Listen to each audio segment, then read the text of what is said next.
Those little bastards were hiding out there in the tall grass.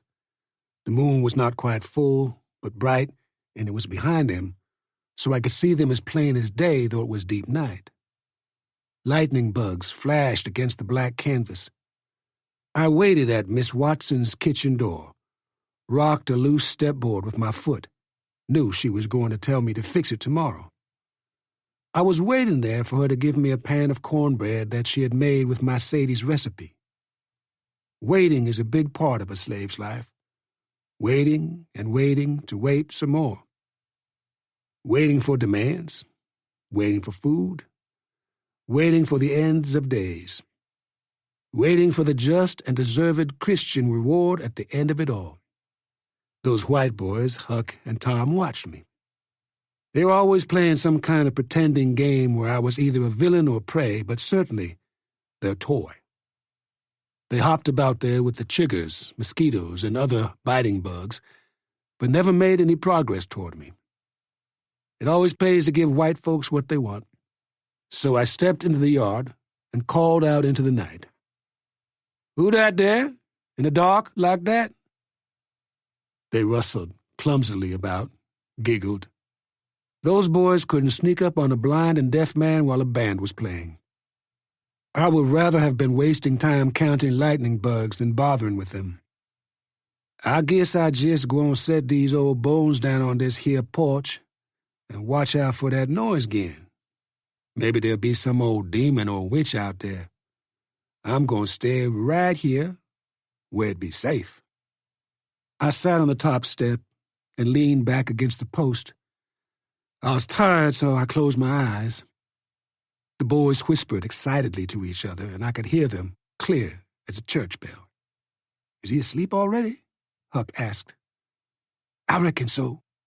I heard niggers can fall asleep just like that," Tom said, and snapped his fingers.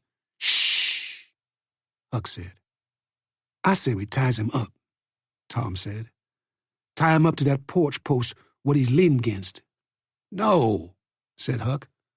"What if he wakes up and makes a ruckus? Then I gets found out for being outside and not in bed like I'm supposed to be." "Okay, but you know what? I need me some candles.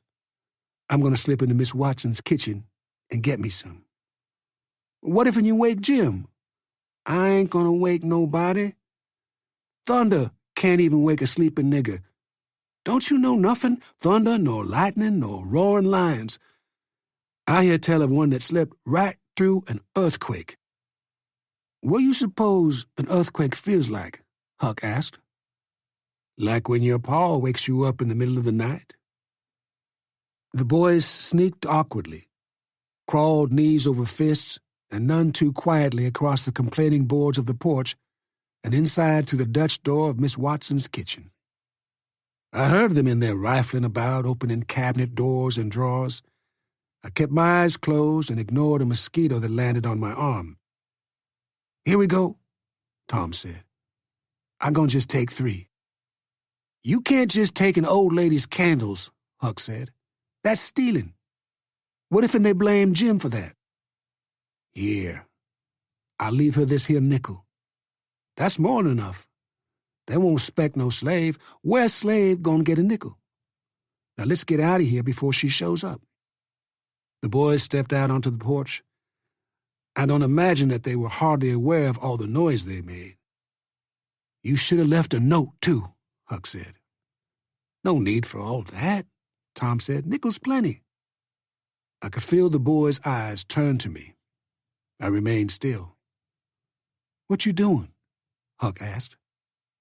"I'm going to play a little joke on old Jim. You're going to wake him up is what you're going to do. Hush up." Tom stepped behind me and grabbed my hat brim at my ears.